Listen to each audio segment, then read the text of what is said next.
पूर्व मुख्यमंत्री अशोक गहलोत ने राज्य सरकार पर हमला बोलते हुए कहा कि पीएम मोदी ने तो चुनावी सभा में कहा था कि हमारी सरकार की योजनाएं बंद नहीं करेंगे, लेकिन अब तो योजना बंद करना शुरू कर दिया गया है।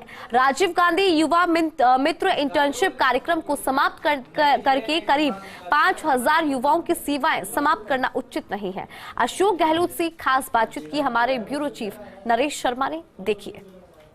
पूर्व मुख्यमंत्री अशोक गहलोत हमारे साथ मौजूद है। भाजपा सरकार ने इनकी योजना है वो पहली योजना बंद कर दी है। बात करते हैं सर, जैसा आप पहले चुनाव प्रचार में कहते थे कि सरकार बदलती है तो योजनाएं बंद कर दी जाती है, कल पहली योजना आपकी बंद कर दी गई है, क्या कहना आप? देखिए, प्रधानमंत्री मोदी जी ने वादा किया था सरकार आने पर कांग्रेस गवर्नमेंट की कोई योजना को बंद नहीं किया जाएगा। मुझे कल बहुत दुख हुआ, आश्चर्य हुआ। पीएम ने जो वादा किया और प्रधानमंत्री नरेंद्र मोदी की गारंटी है, एक गारंटी शब्द बार बार काम लिया गया तो गारंटी की धज्जियाँ उड़ गई है। पहले जो बेचारे 5000 राजीव गांधी युवा मित्र लगे हुए थे, जिन्होंने शानदार काम किया, स्कीमों को लेके घर घर पहुँचे, स्कीमों को मॉनिटरिंग करी, गाइड किया लोगों को जो लाभ नहीं ले पा रहे थे उनको गाइड भी किया, अच्छा काम कर रहे थे। अगर आपको राजीव गांधी के नाम से अगर आपको कोई दिक्कत थी तो आप अटल बिहारी वाजपेयी का नाम लिख देते, उस पर नाम बदल देते, पर उन बच्चों को, छात्रों को या युवाओं को निकालते नहीं। ज़्यादा बेहतर रहता। 5000 नौजवान कहाँ जाएंगे जो अच्छा काम कर रहे थे। इस उम्मीद के अंदर भी हम आज लगे तो कल कभी न कभी हमारा नंबर आएगा, अनुभव बढ़ेगा तो हम कभी न कभी एडजस्ट भी हो जाएंगे। जैसे हमने सुविधा कर्मियों को नियम बना करके हमने उनको तय किया है कि कॉन्ट्रैक्ट वालों को सबको हम लोग पक्का करेंगे। बड़ा निर्णय है। हमने जो ठेका प्रथम लगे हुए थे अस्पतालों में, जो फराज हैं, महिलाएं हैं, पुरुष हैं या और जगह लाखों लोग ठेका प्रथम होता, हमने कहा ठेका प्रथा ख़त्म। और रेस्को बनी थी कंपनी पूर्व सैनिकों की, उसी ढंग से कंपनी बना करके इन ठेका प्रथा वालों को हम लोग सरकारी कंपनी के माध्यम से लगाएंगे, अच्छी सैलरी मिल सके उनको। ये तमाम हमने बड़े बड़े कदम उठाए थे। अब अगर ये शुरुआत इन्होंने कर दी है कल राजीव गांधी युवा मित्रों को निकालने की, तो इसका मतलब कल हमारे जो संविदा कर्मियों के लिए फैसले किए हैं उसका क्या होगा? जो ठेका प्रथम लगे हुए हैं उनका भविष्य का क्या होगा? कल सब लोग चिंतित हो गए। इसलिए मैंने मुख्यमंत्री महोदय से कहा कि आप स्पष्टीकरण करो कि आपकी मंशा क्या है हमारी योजनाओं के बारे में। तो कल स्पष्टीकरण किया भी था, तो वो स्पष्टीकरण पूरा नहीं है। हर रोज़ कोई न कोई पूछते रहेंगे तो अच्छा भी नहीं लगता है। नई नई गवर्नमेंट बनी है, अभी तो इनका मंत्रिमंडल नहीं बना है, तो बार बार हमारा पूछने में उचित नहीं है, अच्छा भी नहीं लगता है। थोड़ा मौका देना चाहिए मुख्यमंत्री को कि वो अपना काम संभाले। हम जानते हैं इस बात को, परंतु जिस रूप में ये जो कल फैसले कर लिए आनंद फानन में, वो भी उचित नहीं कह सकते।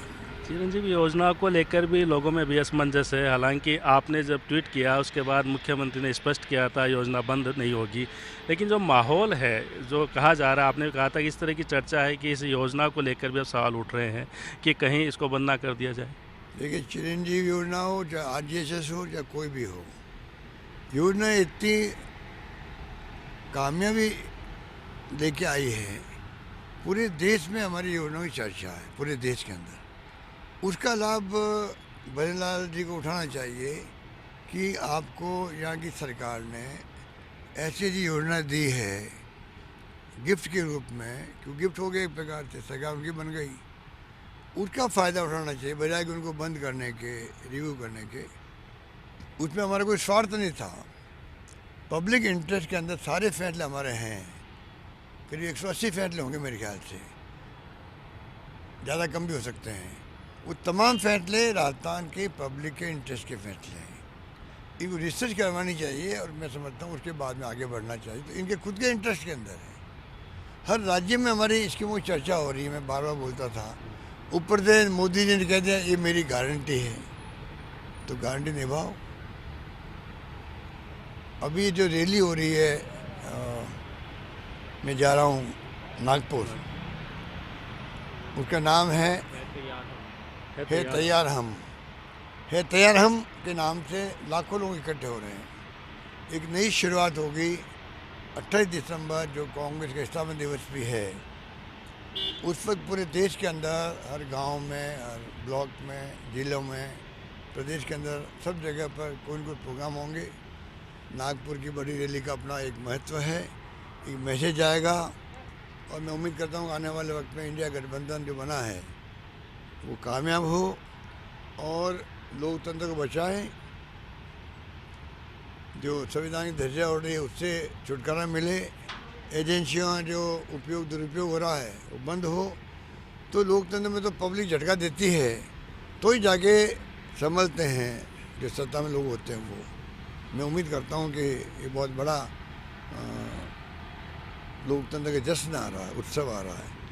उसको जनता को चाहिए कि इनको सबक सिखाए जो अहम घमंड में इतना आगे बढ़ गए हैं कि जैसे कोई राम मंदिर इनका कोई पर्सनल प्रॉपर्टी हो, बन रही हो, ऐसा बिहेव कर रहे हैं। राम मंदिर तो पूरे हिंदुस्तान का है, सुप्रीम कोर्ट के आदेश से फैसला हुआ था, उस पर पूरा देश भागीदार है, पूरे देश के हिंदू भागीदार है, पूरे देशवासी हिंदू मुस्लिम कोई भी हो सबने स्वीकार किया इसको। हिंदू मुस्लिम सिख ईसाई फारसी जैन सबने फैसले को स्वीकार किया है, तब जाके मंदिर बन पाया है। अब उस पर आप ऐसा कब्जा किए बैठे हो, उसका आधार बना के आप चुनाव में जा रहे हो, असेंबली में उसको सनातन धर्म को जरा मानते ही नहीं हो, उस प्रकार बिहेव किया आपने। राम मंदिर को खूब पहले ही प्रचार करना शुरू कर दिया है। ऐसा माहौल बनाए जा रहे थे कि इनका पर्सनल एजेंडा है या पर्सनल प्रोग्राम है, जबकि ये पब्लिक का प्रोग्राम होना चाहिए। ये इस प्रकार से आप क्या देना चाहते हो मैसेज, ये उचित नहीं है। मैं समझता हूँ कि पब्लिक को भी समझना पड़ेगा, वरना बाद में भुगतेगी। पब्लिक को वो तकलीफ होगी आने वाले वक्त में, किसी भी परिवार को, किसी व्यक्ति को सोच नहीं सकता। तो कहा जाता है बीजेपी तो राम मंदिर के आधार पर चुनाव लड़ेगी लोकसभा का, लेकिन कांग्रेस गठबंधन करके आगे बढ़ रही है। आपको भी एक महत्वपूर्ण जिम्मेदारी दी गई अलायंस करने की, मीटिंग भी आपने करी, उस दिशा में कुछ आगे बढ़ रहे हैं सर? देखिए 3 दिन पहले एक मीटिंग तो हो चुकी है हमारी, अब हम जा रहे हैं नागपुर। 1-2 राज्यों में तो हम वही बातचीत कर लेंगे। भाई 29-30 को हमारी मीटिंगें हैं दिसंबर को दिल्ली के अंदर, तमाम राज्यों के साथ में। जो राज्य में कांग्रेस नेता क्या सोचते हैं पहले हम उनसे शुरुआत कर रहे हैं, उसके बाद हम आगे बढ़ेंगे कि दूसरी पार्टियां वहाँ क्या सोचती है, हमारी पार्टी में खुद की सोच क्या है, प्रदेश कांग्रेस कमेटी की सोच क्या, वहाँ के नेताओं की सोच क्या है। तो शुरुआत एक मीटिंग हो चुकी है, 29-30 को आगे बढ़ेगा काम। सर एक आखिरी सवाल, आप कहते हो यहाँ की सरकार ठहर सी गई है, मंत्रिमंडल नहीं बन रहा, जो 2 मुख्यमंत्री बने उनको कामकाज नहीं है, तो कैसे चलेगा? करीब 24 दिन हो गए आज। मैं भी कहूँ कैसे चलेगा, पब्लिक भी निराशा की भावना आ रही है, क्योंकि स्पष्ट बहुमत मिला इनको स्पष्ट बहुमत मिलना मायने रखता। देखो आज इनको 95 मिलते, मान लो 90 मिलते, अलग बात थी,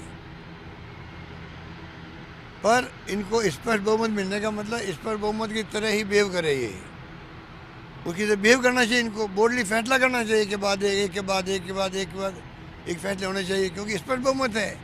जब जनता का मैंडेट मिल गया इनको 115 का, उसके बाद में किस बात का इंतजार कर रहे हैं?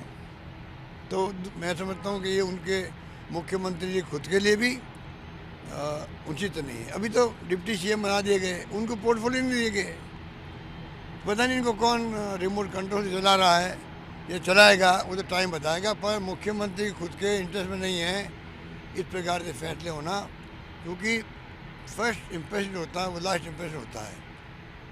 ये फर्स्ट इम्प्रेशन जो है वो अच्छा होना चाहिए, मेरी शुभकामना उनके साथ में है।